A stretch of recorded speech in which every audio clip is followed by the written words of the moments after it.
Welcome, Larry and Cheryl Elman. I'm excited to have you guys on. Like anybody in the hypnosis world, if you've been exposed to it, you should have heard of Dave Elman, who is Larry's father. There's two main camps to the modern hypnosis world. There's Elmans or Ericksonians. And myself, and most people I know seem to fit more in the Elman camp. So I'm excited to talk about some of your childhood growing up around this and ways you've been able to utilize this in your life. So welcome, both of you. Thank you so much for inviting us, and thank you very much for inviting us to come to Australia. We're very excited. Oh, so are we here. So I'd like to begin with hearing the story of Dad, how his start with vaudeville, of where he began with finding hypnosis and where that was in his life. Okay. It was actually before then. I'll take. My grandfather was an amateur hypnotist, primarily because the store he owned catered to vaudevillians in theatrical supplies, so he got to know a number of vaudeville hypnotists. So my father had heard quite a bit about it and had mixed feelings as to whether it worked. But my grandfather came down with cancer and was in extreme pain, and a hypnotist, probably a vaudevillian, came by and gave him hypnotic pain control. And this, for my father, was impressive as an understatement. He was just totally blown away by this. However, my grandfather died shortly after that. And when they were splitting up his belongings,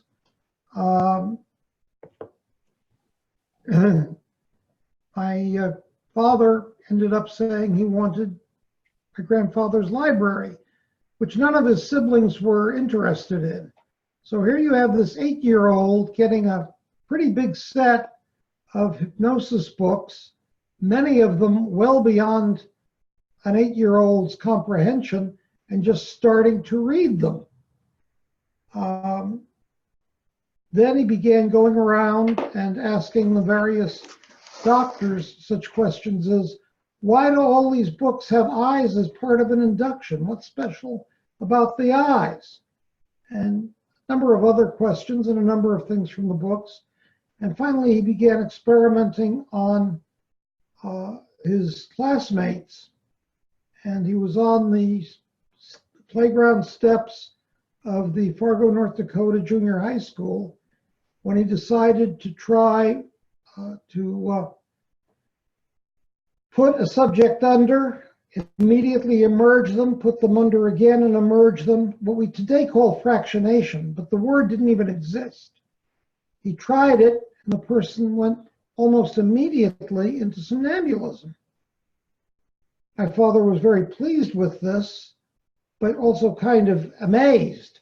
I mean, he thought it was possible, but holy smoke, I did it. So he called over another playmate, did it again. Same thing happened. When he'd had 3 in a row, he decided, I have a new induction.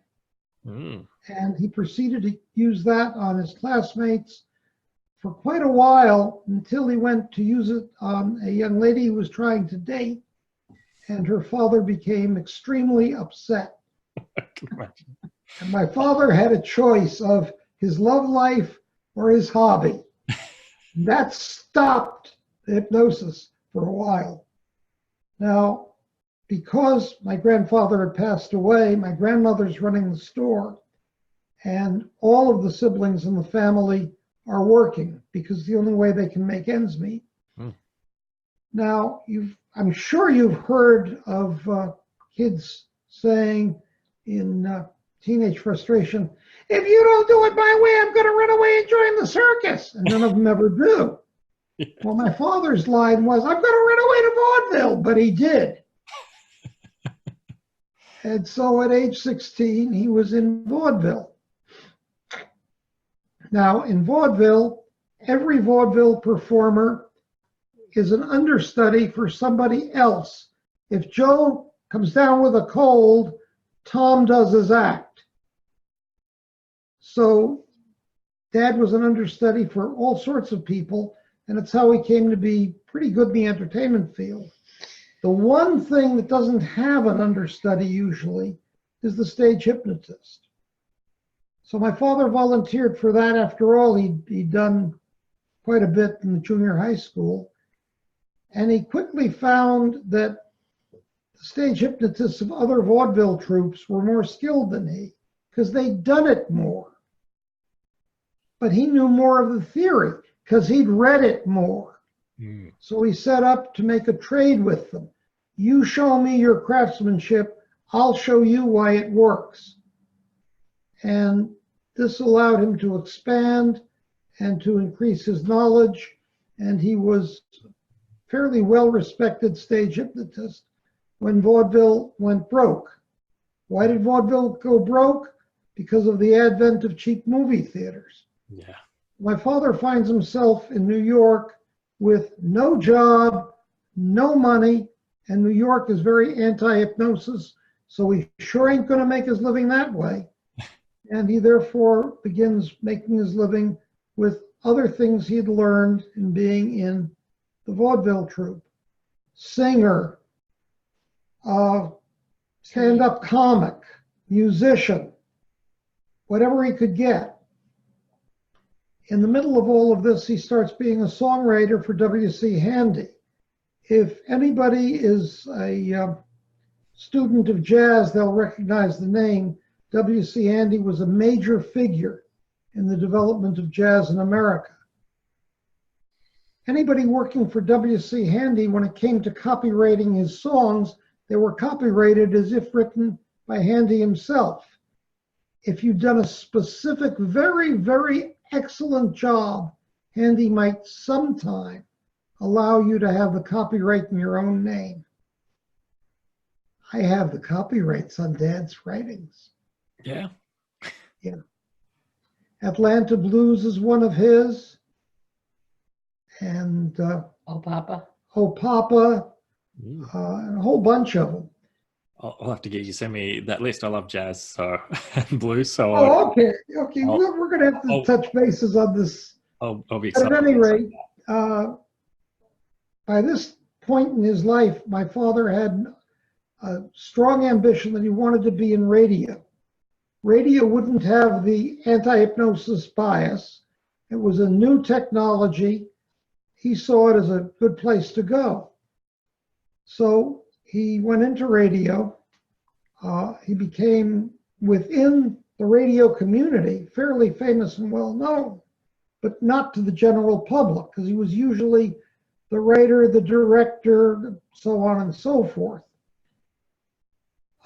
Long about that time, my eldest brother passed away due to pneumonia, and my parents went into a severe depression, and he couldn't shake it. And somebody, I believe it was one of my uncles, I even think I know which uncle, but it hasn't come down in detail in the family legends, told my father, well, the only way you're going to get out of the depression is to invent a radio show that is so unusual and so complex that everybody will tell you it couldn't possibly work, and you make it work. And my father said, well, I can try that, but what do we do for Pauline? She's as depressed as I am. And my uncle replied, she's only a woman, just get her pregnant. You can relate to this, Lance, yes? I didn't do it to solve depression. And you can imagine, when I tell this, I have to be careful what audience I tell it to, because otherwise some people in the audience will feel that I'm being sexist, and I'll be in trouble. It was sort of like the time, but I have to tell you, this is the fetus from that pregnancy. Yeah, That's a pretty good story to start with. You started ending depression. That's a good start. Never thought of that. That's really great. Larry the Joymaker Elman. Anyhow, the radio program he came up with was Hobby Lobby, which was very famous and ran very, very successfully for 10 or 15 years. And it was of such importance that when my father had to have a gallbladder operation, the wife of the president, the First Lady of the United States, Eleanor Roosevelt, took time off from Washington to come up and sit the radio show till Dad got out of the hospital. Wow. And online, there is an actual diary, her journal from when she was the First Lady, and it's called My Day by Eleanor Roosevelt. And if you go in and you search Dave Elman, there's, I think, 2 or 3 times she talks about her emceeing the show. Oh, I'm going to have to go read those. Yeah. Yeah, it's pretty cool. He certainly hit that mark of what you said, that they said, come up with something unique that no one's done. With that show, I've tried to think about in my head, how could you make a show that works so well to a live audience, but also to people on the radio where they can't see it? That's a big plus for a variety show. That's the trick. That's the whole point. That's why it was so successful. And if you think about it, that's also where he was, unknown to him at the time, practicing up for what he did in medical hypnosis later.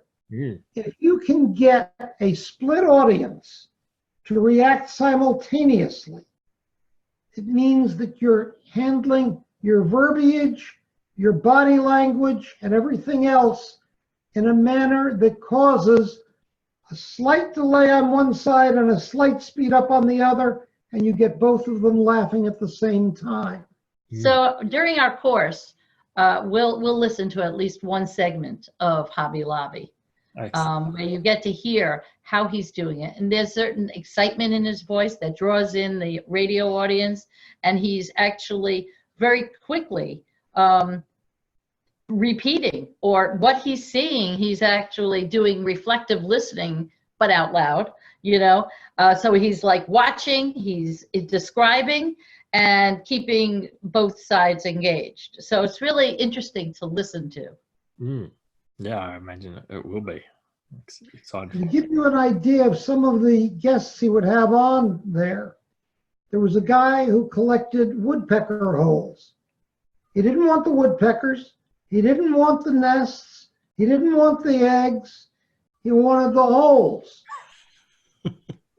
What do you want a woodpecker hole for? He would work with them and make them into art objects. Wow. Then there was the man who collected other people's stationery. You'd get a letter from Senator so-and-so, and you'd open it up, and it was a note from this guy and not from the senator. So it was practical joking. Today, people don't have letterheads because it's just combined into our word processing. But I was a printer in New York back in the 80s, and a printing broker. And, all the companies worked in the World Trade Center and Uptown and all these banks and commodity firms, and everybody had their own stationery. You went and had them printed, and there was several ways of doing it. So all the offices would have a box with their stationery, their business cards, everything. And this guy would go in, talk to the people, and either ask for it or just grab a piece of stationery and keep it. Keep it and use it for a practical joke. That's sort of in my family. What we do is take used greeting cards. We've done this before. You keep your greeting cards, happy birthday, happy anniversary. And then one day, you just sort of take them out and re-sign them, or just recycle them, or do the name and just send them back. And that's sort of cool. So that's sort of fun too, because then you also get to remember the first time. Yeah, you do. So, and then there was the lady who taught kangaroos how to box. Oh, that's where all the cartoons had the boxing kangaroos from, I guess. Yeah. So that I'm sure Aussies would love to hear about. Also, there was one in December of 1938 that was done, and it was the week after Larry's birthday, and the lady collected prams, you know, baby carriages. Back then, we all had baby carriages, and you went out with your kid, and usually they were laying down. They weren't these folding umbrella strollers that we had. And so she came to show off some of her prams, and then right there she announces to celebrate the birth of your son. And everybody always asks Larry what the H stands for, and he'll never tell anybody. But if you listen to that Hobby Lobby, they re-announced his birth for the second time. So the week before they announced it, and this and that time they announced it, and you get to hear what that H is. You weren't supposed to tell that. Anyway, so So luckily, I haven't watched that one, listened to that, so I'm not going to announce it for everybody here today. thank you. well, Your secret's safe with me, Helen. at the point where TV, What did you just call it? Helen, I was joking. Okay, I knew it was an H. Okay, Helen. I was ignoring it. Yes. Finally, TV comes along, and that, of course, bankrupts radio. Mm. And my father tried to put Hobby Lobby on TV, and it wouldn't go. And it was years that I kept repeating what my father said about he couldn't understand why. And finally, she and I were on a trip to Florida, and we happened to run into the young, what had been the young man who lived downstairs from me when we had an apartment in New Jersey. So he'd be my age, so rather senior citizen. We run into him, and we became friends, and we're having dinner one night, and I mentioned this to him, and he looks at me, he says, "Think about it, Larry. On TV, who wants a balding, fat, short, old guy?" Because if you think about all the people that ran shows back then, they were younger, they were tall, they were thin, they were the exact opposite. So when other people tried to create the Hobby Lobby, they didn't have Dave's personality to be able to carry it off. Yeah. You know, and so it just didn't work. There they were able to see it, and it didn't work as well as what he created with people not being able to see it, just visualizing in their mind what was going on. So I think that's really interesting that it couldn't be done, because they did try it a couple times with other MCs. And in that point, in that time period of TV, a lot of the shows were variety shows. A variety show is basically a vaudeville show set to TV. And I would sit with my father as these were going on, and many of the leading hosts of these shows would do something, and they'd make a slight mistake, and my father would say, "Damn it, Ed, I taught you better than that." Because they'd all served their apprenticeship under Dad. Oh. So at that point, my father went back into doing stage hypnosis, because you got to feed the family somehow. And one day, a committee of doctors come up to him and say to him that they want him to teach a medical hypnosis course. And he says, "I'm not a doctor. I may know hypnosis, but I don't know anything about medicine." They said, "Yes, but we've been watching your stage hypnosis, and you have 3 things that are absolutely necessary for hypnosis in medicine. So we want you to teach a course." And my father said, "How do you know that?" They said, "All of us have taken courses in hypnosis and been unable to use it in a doctor's office." Well, what do I know that you don't? First of all the courses we've taken use 20-minute inductions. A physician needs a 2 or 3-minute induction. That's what you're doing. Second of all, all the courses we've taken say, well, you'll be able to induce 60% of your patients. That's unacceptable to a physician. You're getting virtually 100%. That's of interest. And third of all, when you give a post-hypnotic suggestion, it takes. From the viewpoint of a doctor, a post-hypnotic suggestion has to have the same reliability as the pill you get at the local drugstore. When yours take, that means you're of interest to us. So based upon those three things, Dad began teaching medical hypnosis. But he said at the very first lesson, the very first time he gave the course, I don't know medicine, you do. You don't know hypnosis, I do. I'll teach you what I know, but while I'm teaching you, you show me how it can be used in your area. You teach me while I teach you. I found it fascinating. The doctor took him up on that. Say again? The way he taught his class, how he'd set up a circuit and he'd do a 10-week class going around the town, so that he'd set them homework, come back, and he changed how he taught based on how all these doctors around the country were utilizing what he gave them the last time he was in town. That it's a fantastic approach. Yes, and it has some advantages that unfortunately we can't do. One advantage is, since the doctors are seeing you once a week, they've got 6 days in between during which they practice. The result is he's seeing rapid improvement from lesson to lesson. Also, because unlike some beginning hypnotists today, they don't have finding people to practice on is more difficult. Yeah. So the doctors already had a working practice. So they got to practice, maybe not on every patient, but quite a few patients during the week, you know, for a lot of different reasons, you know. And so, you know, they already have this level of credibility. I think even more so. I think doctors were more on a pedestal back in the 50s than they are today.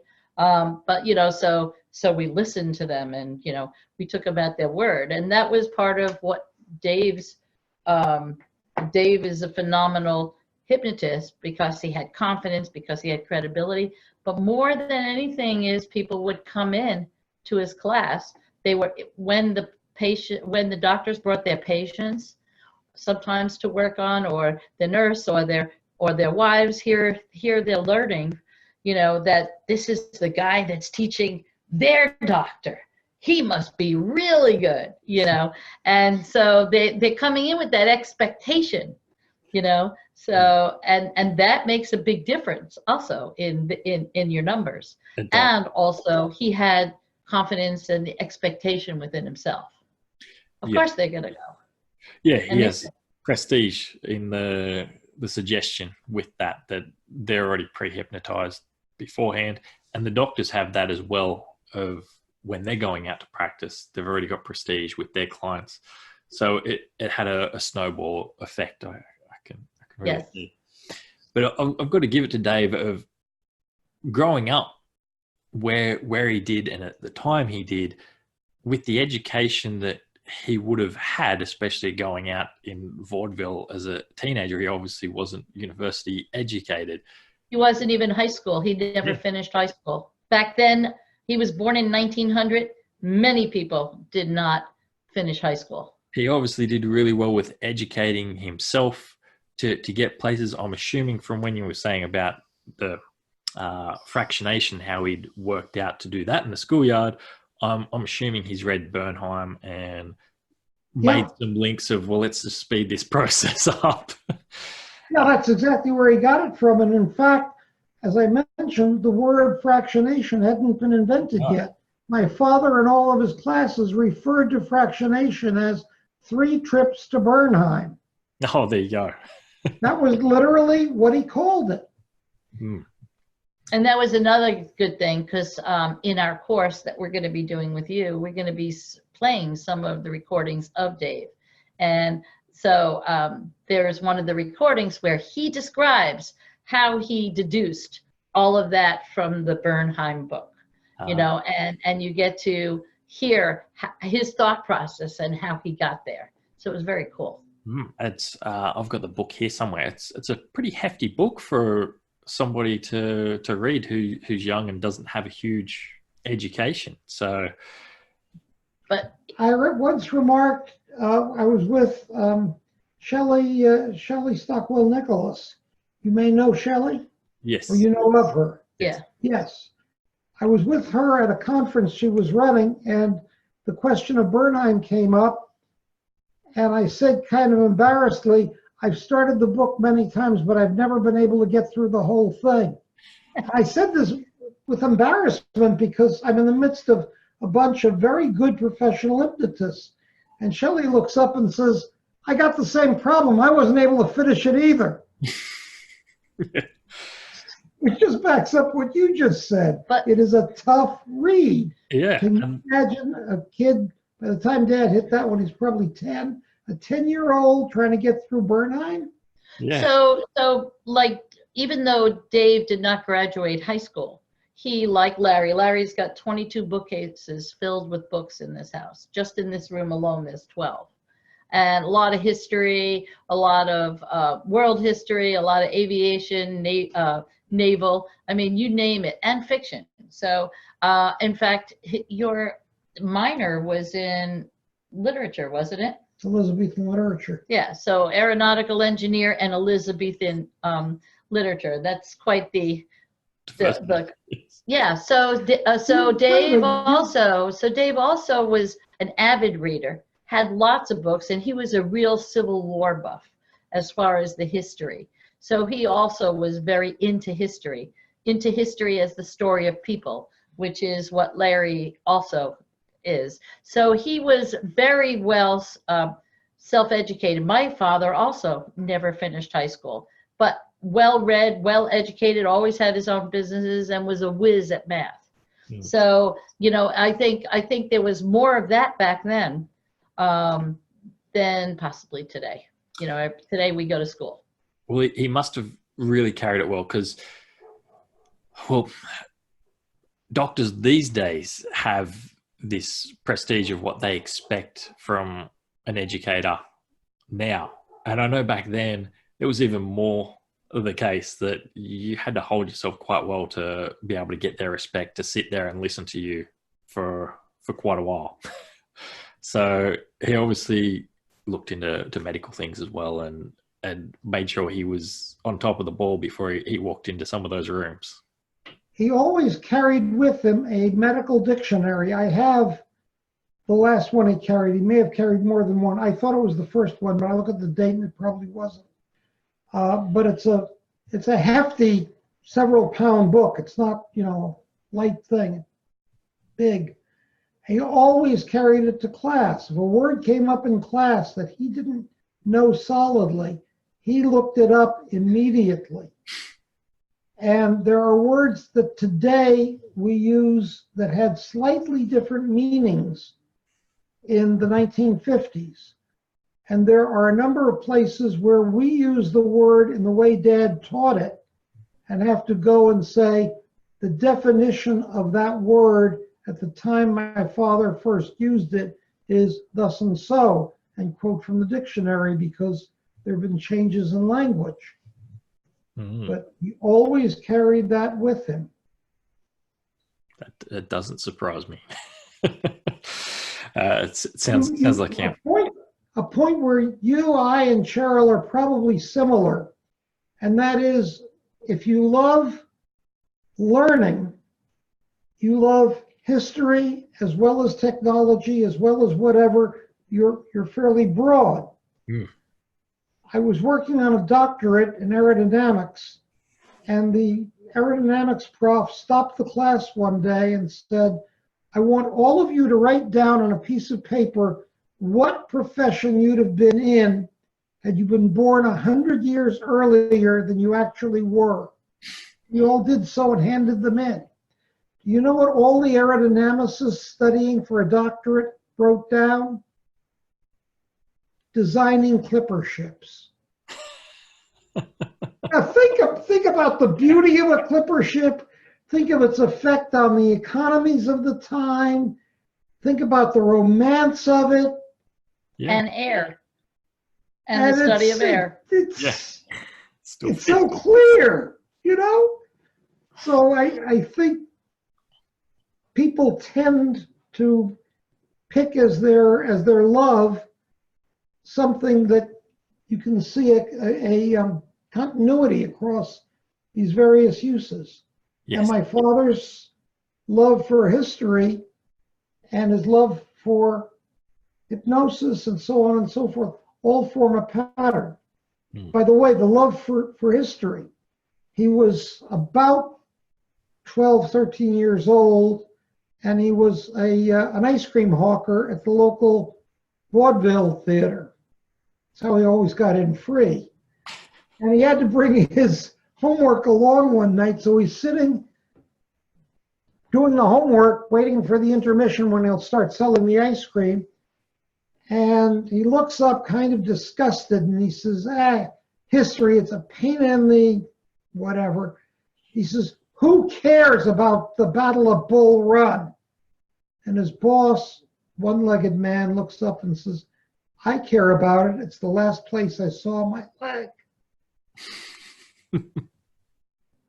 And Dad just stopped, and suddenly the history book was not a book he had to study. It was a meaningful description of humanity.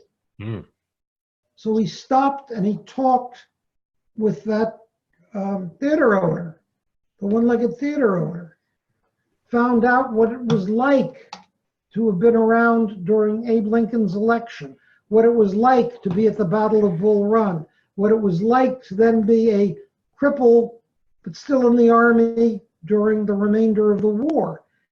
And he learned all these things, and he became a history advocate. And he'd always tell that tale early in his teaching hypnosis, because he wanted his students to get the idea that every bit of learning you can get can affect every other bit of learning. So it was wonderful being the son of such a man. Yeah, if you know where you've been, you know where you can go. Right.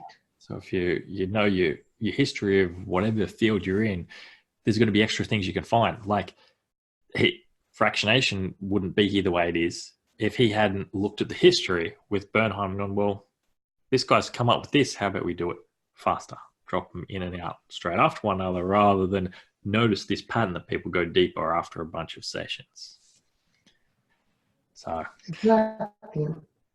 Now, do you mind if I get you to rewind part of your story to back to Hobby Lobby with the day that your mum and yourself found out your dad had a history with hypnosis himself?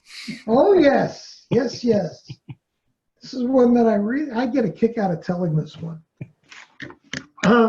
My parents, like any parents of the time period, would get into a discussion in the front seat of the car when they thought the kids in the back seat were asleep, which the kids in the back seat usually weren't. And the result is the kids were always learning things that the parents didn't expect them to. So we were driving either to or from New York, either before or after a show, and folks thought I was asleep. And they got to discussing what would happen if the show ticked off the sponsors. In those days, a sponsor could cancel a show on very little notice. And if they did, the people producing the show were immediately out of work. Bingo! You no longer have a job, and maybe you don't even have a career. So they were discussing this, and they were very concerned because there had been some difficulties with one of the sponsors. So I hear this. Then we go into the theater, and one of the acts on Hobby Lobby that day was to be a hypnotist. This particular hypnotist screws up his act. Less people go in than should. Those who have been hypnotized do not take the suggestions properly. They self-emerge. Whole thing is a screw up. And finally, my father steps forward and says, Mr. Jones, you've done a superb job. Why I bet these people would even take suggestions from me. And the hypnotist, he just wants out of there. It's been that bad a day. Says, all of you, the next voice you hear will be Mr. Elman, do whatever he says. And he goes running off stage. Dad immediately starts into an old-time vaudeville show, which at that age I didn't recognize that that's what it was, but thinking back on it, I know it was an old-time vaudeville show, and of course, duck soup for him. He's done them before. He gets through the evening, and he's saved the show. We don't have to worry about the sponsor on this one. It went well. We leave at the end of the show, and we go to the place where the car has been parked, one of these vertical garages in New York, and we're standing there waiting for them to retrieve the car, which is the top of an elevator. And my mother suddenly puts both hands on her hips and tilts her head to one side. And anybody in the family knows if my mother gets into that position, she's about to ask an embarrassing question. And she says, so Dave, how is it that you know more about hypnosis than the hypnotist? And that's when he had to admit that he'd been a stage hypnotist, and that when he was courting her, he'd never told her that, and he'd never told his in-laws to be that, because there was so much anger against hypnotists in New York. He wanted her, not the career. And that was when she first learned it. I find that funny. Yeah. When Larry was little, his dad, when back in the days of Hobby Lobby, actually they lived in a mansion at the time, and when he was maybe 5, 6, his dad used to pay him a nickel a shelf. Remember I said he had a lot of bookshelves. Yes, a nickel a shelf to dust the shelves of the books, which also probably brought his love of books, because he was handling them, he was looking at them. And he was also learned how to read really young, because well, he was. Wait a minute. Wait, I only got the nickel if they went back in the same order and none of them went in upside down or backwards. Right. Which meant I had to know my alphabet at age 5 or else. Which you did anyway, because he really loved the airplane books and nobody would read them to him anymore. So so he would go to the library. He got his own library card, and he was allowed to choose the books outside the children's department. So he would be able to look at the airplane books, because he always was an airplane buff. So he was dusting them, and behind one row there was another whole row of books behind it that was hidden, and he didn't think anything of it and would dust those and put it back. No, I thought something about it. I thought, this is weird. Dad doesn't usually do it this way. But what the heck? I'll dust them and simply add them to my bill. So he just double charged that shelf. But it was later on that he was sitting and realizing that most likely those were the hypnosis books, hidden behind the other books, because they did a lot of entertaining. You know, back then, when we'd look at books from back then, some of them had receipts in it, you know, the few that we have still, and they were from occult bookstores. That's where you would find things on hypnosis. You know, the witchcraft. In the witchcraft section. Sometimes it still is now. It's the first section I look at if I walk into an old-fashioned bookstore that I'm not familiar with the people. So you know, Pauline worked with Dave in the Hobby Lobby. That was a partnership too, because she would help choose which of the acts, and they would plan it together, and so they were very involved in working together. And then when he started the hypnosis and he was traveling, she traveled with him, and she got to be quite a good hypnotist on by herself. In fact, one time they were doing some practice sessions, and there was a bigger line in front of Pauline than in front of Dave. And Dave asked, "What's going on?" And Pauline said, and the Doctor doctor said, well, Dave, you know, you're good, but she is the much better teacher and practitioner. And so she was really good at teaching. So here it is, Larry and I go out and teach together too. Yeah, and better no offense, Larry, but I've heard quite a few people say that Cheryl does Dave Elman induction better than you or Dave.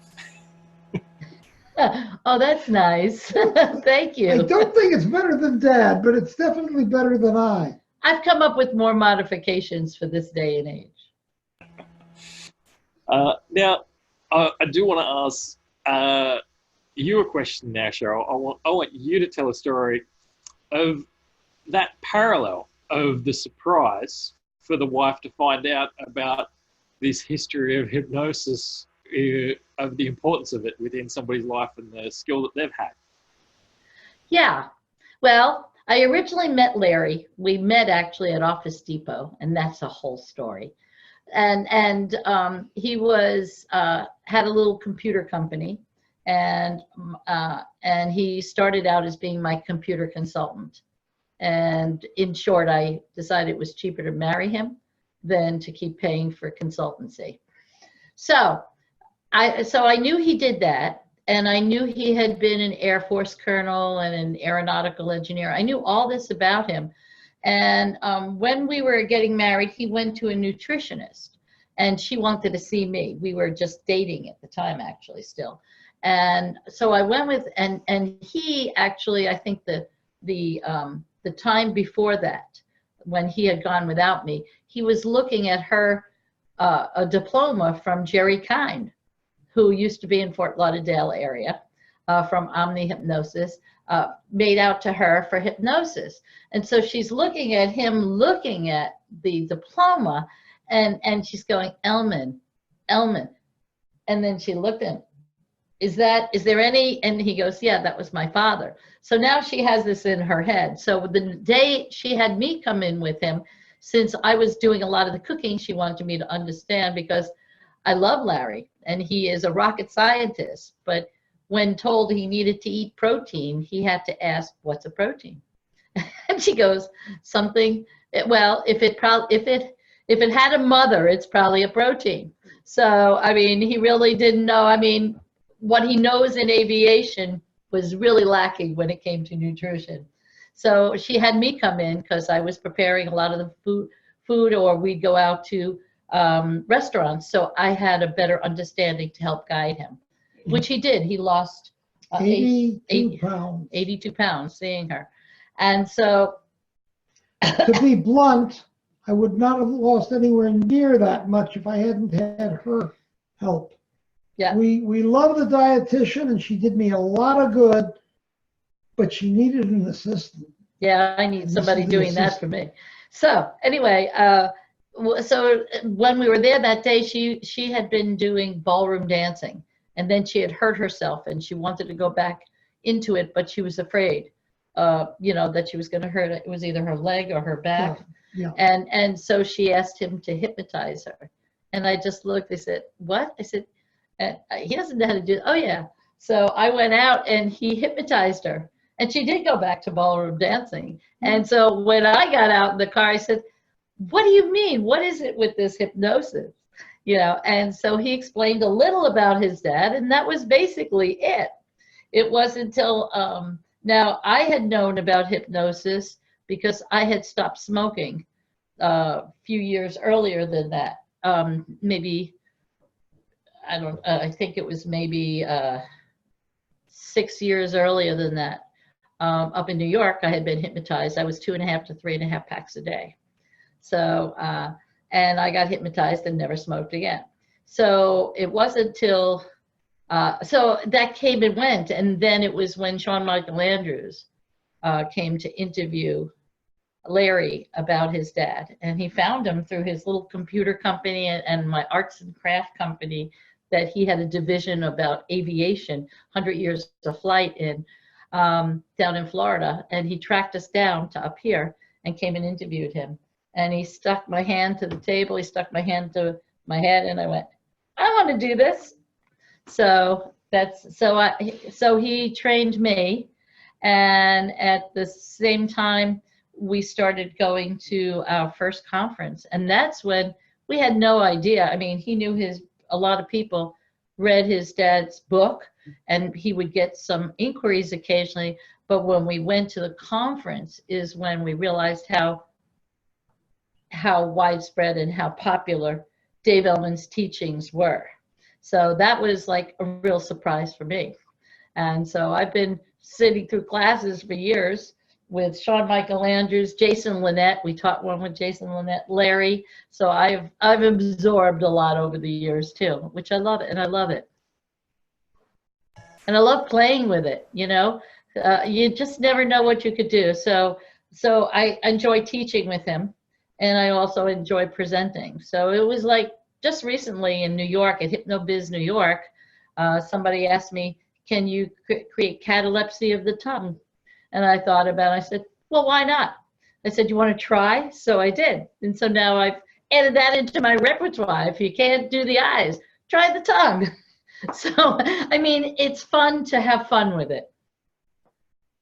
It is. I just find it fascinating. There's that parallel story between Mum and Cheryl. It's a generational thing.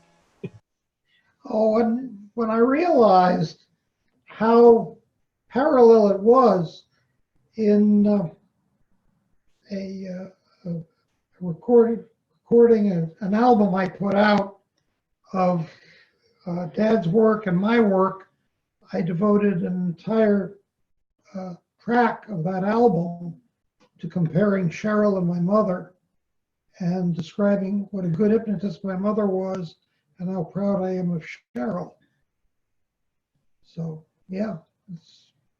But it is interesting. And my parents, actually, my dad always had his own business. And my mom was the bookkeeper and did some of the work for him and, you know, kept the books and stuff.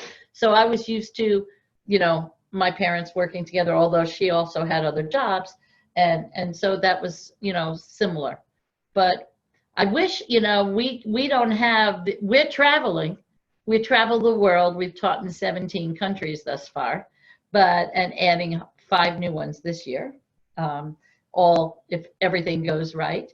And but we still miss that continuity of, I can't even imagine. I mean, the traveling we do, and mind you, they were traveling in a car before highways existed. They were on back roads and, you know, like Route 66. And, you know, so and they would go a few hours between each city. So they would create this circle here. And then they would go and create 10 weeks later a circle over here.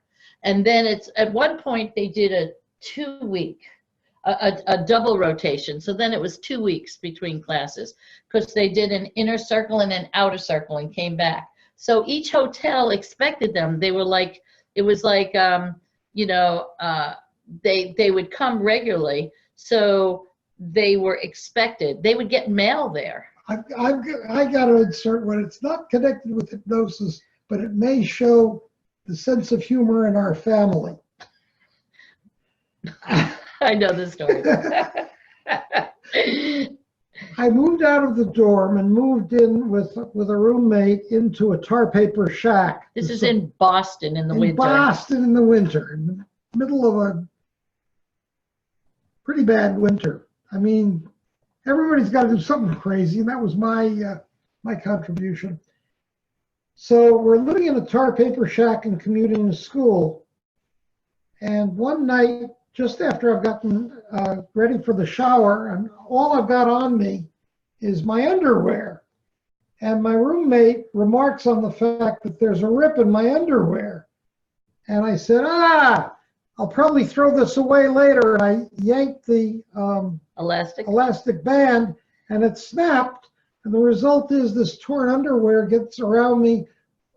Like a gladiator? No, more like Tarzan. You've seen the pictures of I looked like Tarzan.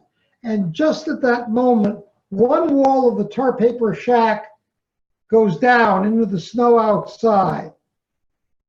So he runs out, lifts it up, and I start hammering, trying to put enough nails in to hold it up. And he comes in from outside, and I've got my back to him because I'm hammering away at the thing, and I'm in this Tarzan costume. And he snaps with a bare butt. Snaps a picture of me. So when the picture came back, I found it so hysterically funny. I had the photographer reprint it on a postcard size piece of cardstock. And on the other side, I wrote the address of the hotel my folks would be in the following week. And in the place on a postcard where you can put a message, I wrote, "Mom, send money fast. Love, Larry," and nothing else. And I mailed the card. So my parents do what they always did when they came to a hotel they were going to teach in. That is, they parked out front and they asked the bell captain to send X number of guys to take out the stuff they'd need in the ballroom, which was the classroom, and take the other things up to the hotel room and whatever. And then they start to walk into the hotel to register. And as they come into the lobby, every member of the entire hotel staff is lined up, a line all the way to the registration desk. All of them with perfectly straight faces, and all of them almost at attention. They're looking, what the heck's going on? She walks up to the registration desk, and the girl at the registration desk says, "Yes, Mrs. Elman, we have some mail for you." And hands her the postcard, which I'm sure everybody in the hotel had seen before their arrival. But it was the fastest check I ever got from my folks. Among the things that we're going to be teaching is not just the history of the Dave Elman induction. Not only will you learn the induction, a lot of people see it as a script. You're going to be learning it as a process, and during that process, the steps with variations. You know, so you understand the process. You can work client-centered with whoever you need. Also, taking that Dave Elman induction and doing troubleshooting. What happens if their eyes pop open? What happens if their arm is not relaxed, or if they can't lose the numbers? What are other options to do? Also, how to use the Dave Elman induction in group settings, whether your group is right here physically, or whether you're in groups on the internet, or working individually on the internet. How do you adapt it so you can still get in those steps, so you can still get those test convincers and deepeners? So that will be part of it, and you'll get to practice those things, which is important. It's not just listening to it, but you know, this way you have time to really work it out and work with different people. We'll also be talking about hypnoanalysis versus hypnotherapy. You know, where does one begin, one end? People always say, let's regress to cause. Well, that's great. Now you're there. What do you do with it? You know, what kinds of things?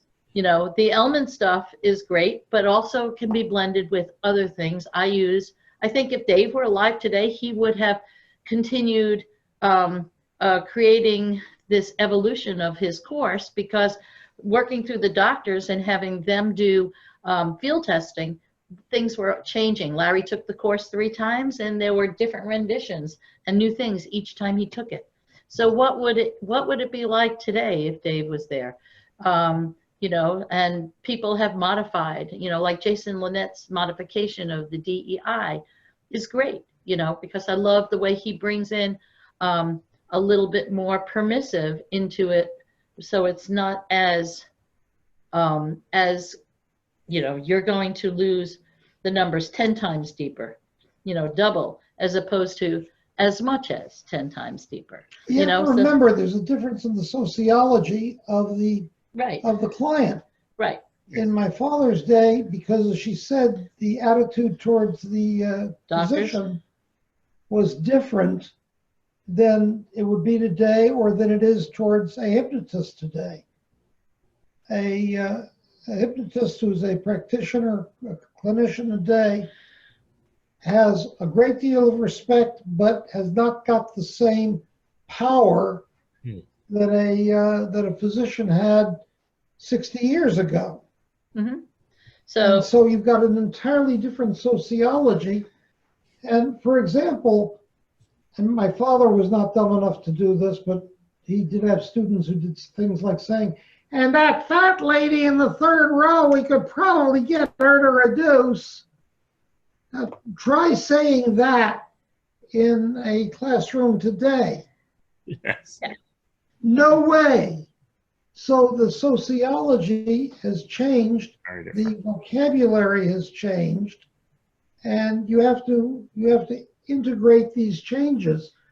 And yet at the same time, I play Dad's old records with the older vocabulary and whatever, and I invariably get the students very interested, because once they've heard what I just said, they can listen to the old and mentally say, well, I changed this a little bit, but his mannerism, his delivery, his this, that, and the other thing, I'd ape that because that is unchanging. So, right. So the semantics definitely change, and just like fashion, semantics seems to do a rotation too, because if you look at slang, you know, now things are fat, you know, when things are, you know, the word gay has totally recycled back in, you know, so there's so many different words that were faux pas at some point, and now they're good, or vice versa. And it's like, I have to ask sometimes. Now I'm feeling old because I have to say, what do you mean? So when I listen to, I used to teach, so I was around kids more, but so working with different types of hypnotherapy, different techniques, you know, whether some Elmanian, and how else would you bring in and resolve the issues, you know, working with pain, you know, self hypnosis, which in Dave's book he refers to as autosuggestion. Some other things are some hypnosis with kids, some techniques that to use with kids. So we'll be touching on a lot of the different subjects. How does it get used in dentistry? How can you and a dentist work together, you know, to solve some of their problems? And, you know, they don't have time to go and resolve bruxism and what that goes back to, but it's great if they can refer to you, how to build that. So there's, and much more. So those are just some of the topics that we're going to hit on, and get a combination of lecture, discussion. We're big on discussion, a lecture, discussion, and some demo and practice. So a combination of all those things. So it's interesting because each class comes out a little different based on what your interests are also. So we're hoping to see you there. Come with your questions and your thoughts. That sounds fantastic. I do want to loop back for a second to the jazz conversation, because I think it really fits with the way I teach hypnosis and the way I know you guys teach hypnosis. There's a quote, I don't know it exact. I've got to learn this quote exact because I love it. John Coltrane had this guy come up to him. So John Coltrane's a famous jazz musician, for those at home if you don't know. And he had this hip young guy come up to him when he was doing a gig in Harlem. And he's like, yeah, man, Coltrane, teach me how to play the jazz. I want to play like you. He goes, okay, go home. Learn your chords. Learn your theory. Learn all this, and all this heavy stuff of the past. I was like, no, man, I want to learn how to play jazz like you, just being able to be free, jump from this to that and play. It's like, well, to do that, you need to know all of the stops that you can jump in, because then you can throw everything away and then you can play, so that you know all the different pieces, but how they fit together. You're not teaching a script of just, well, you just got to read this all the way through. You're not learning the sheet music. You're not learning the script of hypnosis. You're learning all the different stops you can take so you can just jump in. You're not doing like the ingredients, like baking, the different ingredients that you need to know to put it together. Absolutely. I I was taking piano lessons as a kid, and I couldn't stand listening and reading all the classical, but I knew my notes, I knew that. And I also, I started teaching myself guitar. So I had the chords, but then I switched to jazz piano, and I took it from a jazz musician where I learned all the configurations of chords. And so I only played melody and then the chords, and just let that all start to come together. So I really loved that. It made me much freer to do that. So, but yeah, but you definitely have to, there are a few people that could sit down cold without knowing all that and just have it and sit down and play, but it's rare that comes about. Well, so the same thing shows up in science and engineering. I've had people say, well, I'm going to build it by just looking at the way we built it. And what's going to happen if something went wrong? I don't know. But if you knew why it went together that way, you'd see what you could do about it. It's the same philosophy. And I've been fortunate. I've had to follow that philosophy in aircraft, helicopters, missiles, space vehicles, military command, and then off into hypnosis and so on and so forth. And there's a commonality among all of these fields, and it comes down to what the two of you have just expressed. Yes. Now, one of the things that I have seen with waking hypnosis when I was in the Air Force was somebody pulling a gun on somebody else, and the person telling them, deadpan, well, for one thing, you haven't got the guts to pull the trigger, but for another thing, you've got the gun aimed over my left shoulder. And the guy immediately moved the gun. It had been aimed here.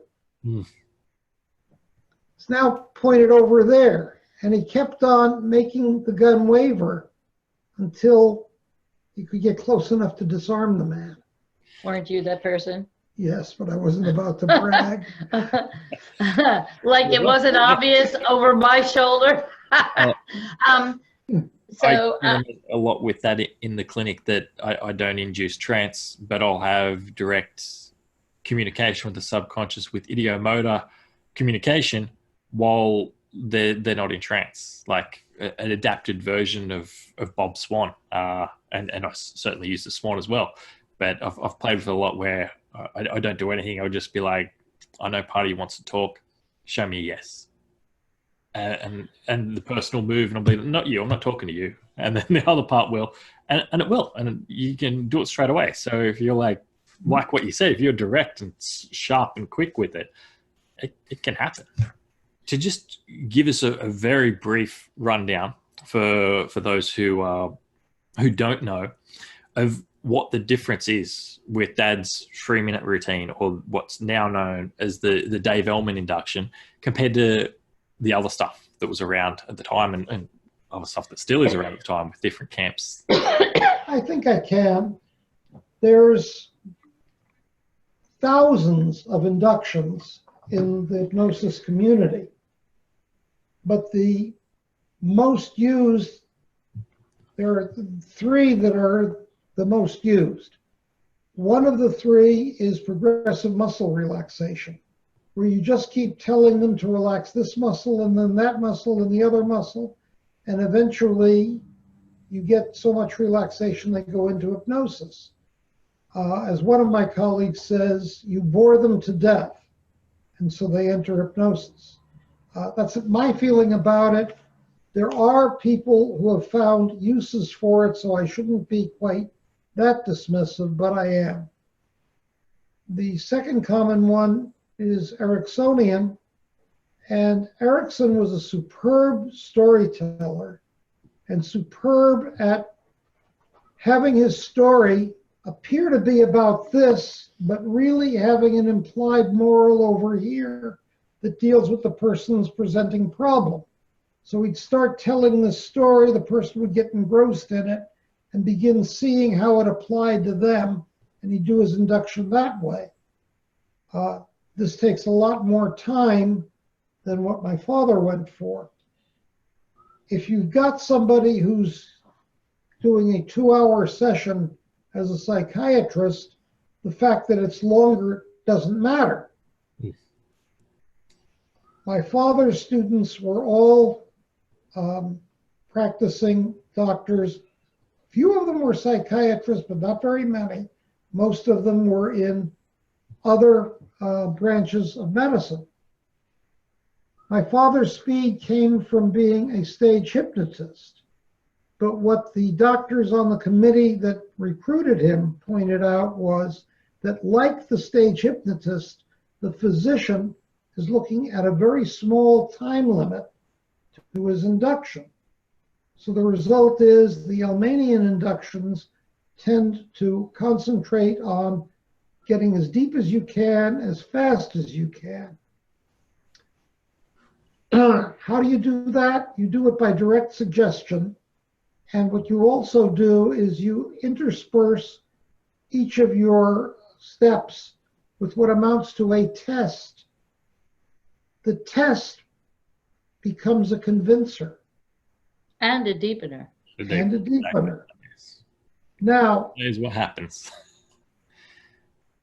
what I usually do when I'm talking about tests, deepeners, and convincers is I'll say, how many people in this room, entire room full of hypnotists taking the course, how many of you have had clients get up at the end of a session and say, that was a very good session, I enjoyed that, but I don't know if I was really hypnotized?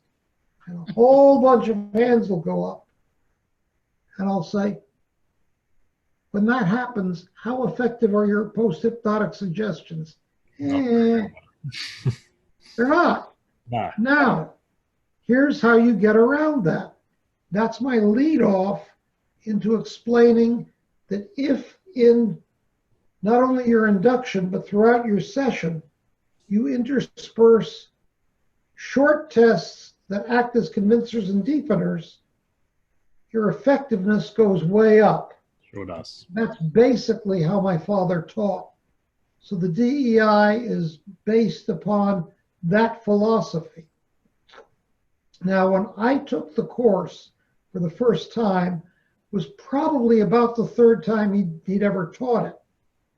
So I was taught to do this within 3 minutes. And I got used to doing it within 3 minutes. One day I'm driving along here in North Carolina. This was only, I don't know, 4 or 5 years ago. And I'm listening to a recording of my father's. And he says, I've always required my students, if they want to graduate from the course, to do the entire induction in under 3 minutes.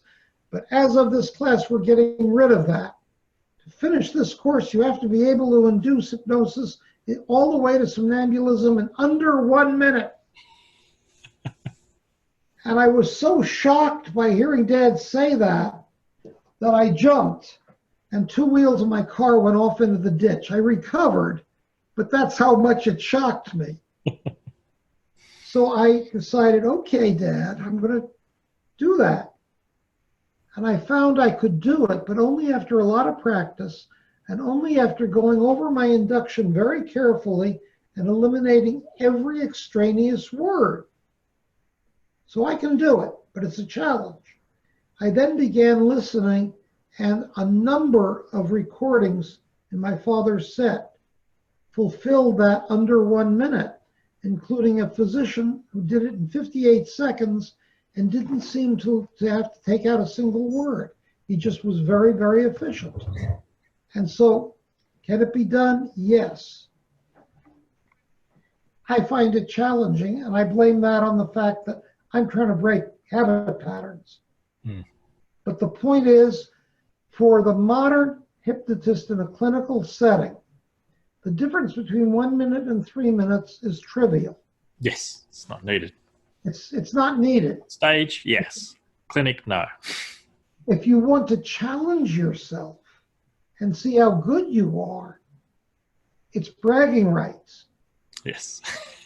And if you think about a doctor who may have, say, not 5 or 6 patients, which is a normal, but say 10 patients in an hour, he's got to aim. Oh, he does, yes. for 1 or 2 minutes, because otherwise he can't give enough suggestions to use hypnosis to cure the presenting problem. So there are times when you need to do that. And if you want the bragging rights, go for it. You know, the difference between instant and rapid inductions is not as big as it seems, because the instant induction, I mean, the Dave Elman induction is considered a rapid induction. Yes. You know, it could be done in that 2 to 4 minutes. And people go, oh, I like an instant because it's seconds. Yes, it's seconds, but it's only as good as the deepeners that follow it.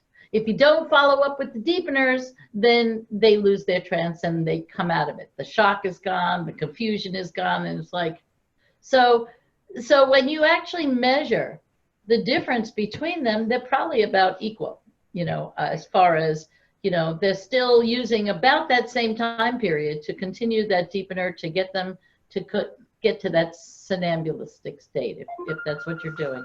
Yeah. You know, so I just wanted to point it out, but the Dave Elman induction is considered a rapid induction. And so if people are interested in finding out more about this, I know you teach this around the globe. You've already talked about that, and I know I've certainly got you coming out to Newcastle, Australia in February 22nd and 23rd to teach Dad's work with some recordings of Dad, and both of you offering your knowledge and expertise with it as well.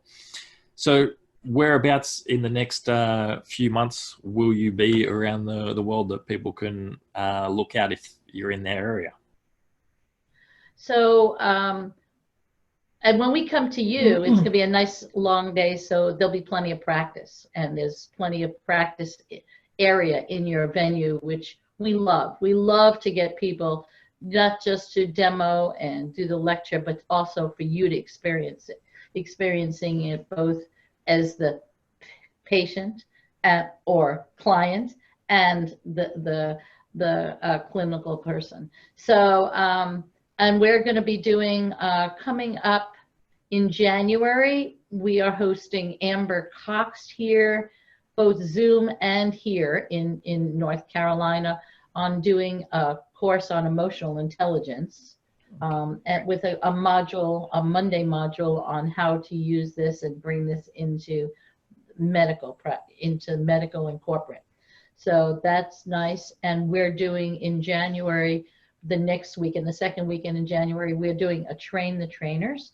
You know, Larry's going to be 81 when we travel to Australia, and I'm up there in my later 60s. And so we are looking to develop and keep the legacy going. So we're training Dave Elman trainers around the world so that they can continue this beyond us. You know, our kids are doctors, dentists, and doctors, lawyers, and professors. And so nobody's interested in following along with the family business. And then February, we're going to be, right before you, we're going to be going down to New Zealand, where we're going to have a weekend with the Elmans.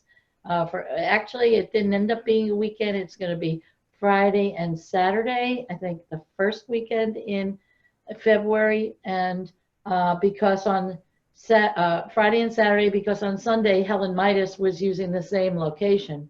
So we'll get to go to Helen's class. She'll get to come to ours. And then on Monday and Tuesday, I'll be teaching sleep talk, the Goulding process of sleep talk for children. Then we come to you, Melbourne. We're going to be on March 1st. We're going to be speaking one day with AHA down in Melbourne, Australia. I don't know if we're going to pop around and do any meetups with anybody there.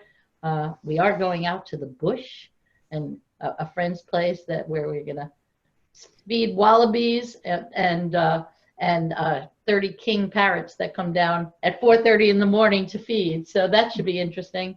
And then we'll be at HypnoBiz Australia. In June of 2020, we'll be spending the month in the UK. And we will be teaching in Sudbury, England, up above London. We'll be in Cardiff in Wales. We'll be in Edinburgh in Scotland. And then we're going to be in both Belfast and Dublin. So it'll be a full UK on the opposite side of the road month. Got to be careful crossing the street. And is there a website with links and dates for that if they can check out, if that's flagged for them as something they want to check out? That's going to be developed, but if you check back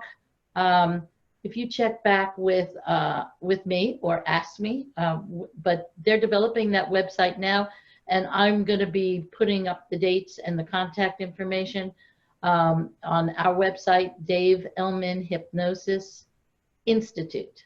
Excellent. And so .com. So if you check there, you can see where we're going to be going, and there will be. They were just coming up with a domain that they were going to use for scheduling for the UK. Excellent. But feel free to ask us, and we will be periodically. I go up there and re-put in all the dates on the front page. Yeah. So. Well, thank you both for your time today. I've loved having a chat with you, and I'm sure the people at home would have really enjoyed hearing some of these stories and should be excited to come check you out when you're here or in Europe or wherever it is that is near them. We're so excited. And Larry, you're going to leave the photo with from Boston at home, right? I don't even know where it is anymore. It was in the pile of pictures you showed the kids. They didn't want it. Oh, I did show it to them? Yes, you showed it. Well, you tried to show it to them. Nobody wanted a copy of it.